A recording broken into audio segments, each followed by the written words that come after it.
अस्सलाम वालेकुम नाजरीन, आप देख रहे हैं क्वेश्चन आवर विद मोना आलम। आज फिर 2-3 एतबार से काफ़ी ख़बरों से भरपूर ही दिन रहा।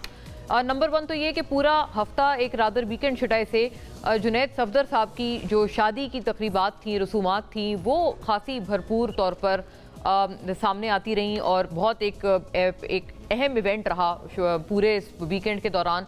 अहम शख्सियात ने जिसमें शिरकत की, वज़ीर आला मरियम नवाज साहिबा के साहबजादे कैप्टन सफदर साहब। ज़ाहिर है फैमिली में इमीडिएट फैमिली तो थी ही थी, लेकिन पॉलिटिकली स्पीकिंग भी और वैसे भी एक नेशनल एतबार से भी इस दिन को खासी अहमियत मिली।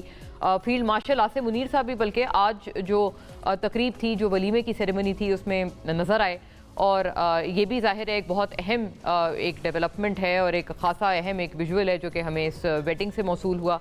2-3 बातें खैर ज़ाहिर है काबिल ज़िक्र हैं। एक तो ऑफ कोर्स फर्स्टली तो good wishes to the couple and the families, लेकिन कुछ तरह की तनकीद एक काफ़ी डिसटेस्टफुल लगती है किसी भी इस तरह के ज़ाती इवेंट्स में या तकरीबात में, जो ख़ास तौर पर ख़वातीन पर डिग्स लेते हुए लोग नज़र आते हैं, ख़वातीन के कपड़ों के ऊपर कोई ड्रेसिंग पे तनकीद करते हुए या उनके मेकअप पर या उनके फिज़िकल अपीयरेंस पर। ये एक खासा एक डिसटेस्टफुल सा ट्रेंड हमेशा से हमने देखा है बदकिस्मती से। इस दफ़ा भी ये देखने में आया और ये पता नहीं क्यों ये इस तरह की चीज़ें हर दफ़ा कोई ना कोई, जब भी कोई ऐसी कोई चीज़ हो, कोई तकरीब हो, instead of being happy for the families और इस पर खुश होने के बजाय कि भाई इमीडिएट फैमिली है, उनके घर वाले हैं, उनका हक़ है तैयार होना, किसी भी इस तरह के मौके पे अच्छा लगना, एक बहुत डिसटेस्टफुल सा ये एक सिलसिला शुरू हो जाता है, ख़ास तौर पर सोशल मीडिया पे कुछ बड़े प्रोमिनेंट अकाउंट्स की तरफ से। इसको खैर बहरहाल कंडेम करना चाहिए और हम आई थॉट कि ये ज़रूरी है कि हम नेशनल टीवी पे भी ये वाली बात करें कि ये बड़ा एक मनफी किस्म का ट्रेंड है जिसकी बिल्कुल बहरहाल नफ़ी होनी चाहिए।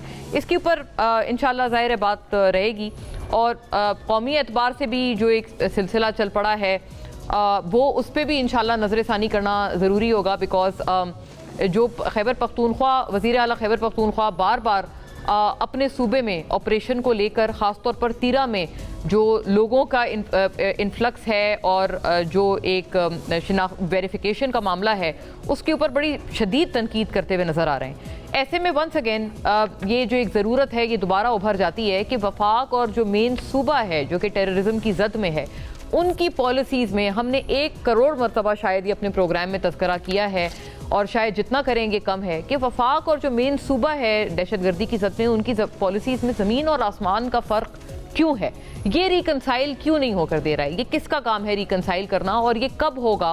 क्योंकि जब तक ये यहाँ पर रिकनसिलिएशन नहीं होती शायद हम इस पूरे इशू को इफ़ेक्टिवली एड्रेस नहीं कर पाएंगे। ये एक तल्ख हकीकत है। पता नहीं इसके ऊपर वेकअप कॉल कब मिलेगी तमाम इम्पॉर्टेंट लोगों को जो कि इस मसले में डिसीजन मेकर्स शुड आई से हैं। इस पूरे मामले पे इंशाल्लाह बात रहेगी नाजरीन। और जो एहतजाज की कॉल है, कुछ उसमें एक लगता है कोई जान पकड़ती हुई या तूल पकड़ती हुई वो चीज़ नज़र आती है। मैं ये क्यों बात कर रही हूँ, 2-3 वजूहात की बिना पर कर रही हूँ। एक तो महमूद अचकज़ई साहब जो हैं दौरा सिंध पर निकले हैं, उनके अहम बयानात हैं, वो रिकन्सिलिएशन की भी बात कर रहे हैं और वो मज़ामत की भी बात कर रहे हैं। मज़ामत की बात करते हुए वो साथ साथ मौलाना फजल रहमान साहब को भी साथ लेकर चलने की बात कर रहे हैं और ये बिल्कुल बात फैक्ट है कि जब तक अपोजिशन की तमाम जमातें इकट्ठी नहीं हो जाती तब तक कोई सच प्रेशर जो है हुकूमत पे वो नहीं डाल पाएंगे और यही एक बहुत बड़ी कमी या गफलत रही है ख़ास तौर पर PTI की। अब क्या महमूद अचकज़ई साहब अपने अपोजिशन लीडर बनने के बाद इस गफलत को दूर करने वाले हैं? उन्होंने एक बड़ा वाज़ेह अंदिया दिया है जो कि अपोजिशन की तहरीक में जान डालने के लिए एक बड़ा अहम मैं समझती हूँ बयान है महमूद अचकज़ई साहब का। 2 बयानात हैं उनके, जिसमें एक में वो मफाहमत की बात कर रहे हैं, मिल बैठने की बात कर रहे हैं, दूसरे बयान में वो मज़ामत की बात कर रहे हैं। दोनों साथ चलाइएगा, नाजरीन को सुन।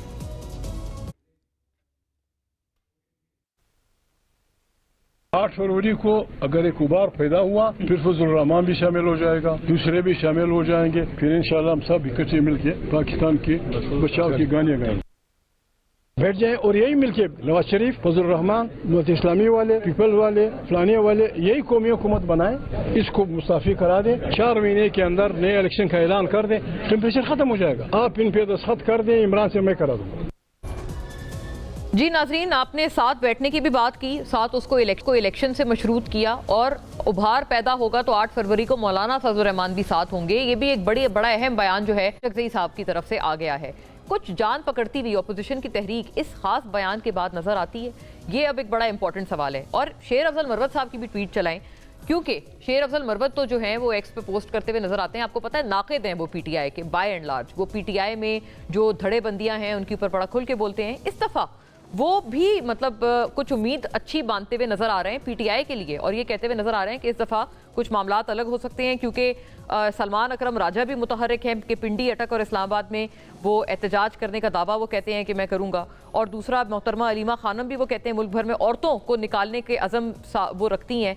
तीसरी तरफ सुहेल आफरीदी भी जो है वो मुतहर्रिक हैं, इस बार समा बनता हुआ नजर आ रहा है। तो अगर नाकिद भी ये कहने पर मजबूर हो गए हैं कि समा बनता हुआ नजर आ रहा है, तो फिर क्या ये प्रॉब्लम या खतरे की घंटी हुकूमत के लिए हो सकती है? ये ज़रूरी सवाल है, और मेरा ख्याल है हुकूमत के लिए भी एक जिसे कहते हैं ना एक वार्निंग साइन ये होना चाहिए। बहरहाल इस पे मौजूद दोनों जमातों का रुख करते हैं। इस पहले सेगमेंट में दोनों इतराफ़ के जो व्यूज़ हैं वो सुनते चलते हैं। इख्तियार नाज़रीन पाकिस्तान मुस्लिम लीग नून के स्टॉलवर्ट हैं, coordinator to the prime minister on information and broadcasting.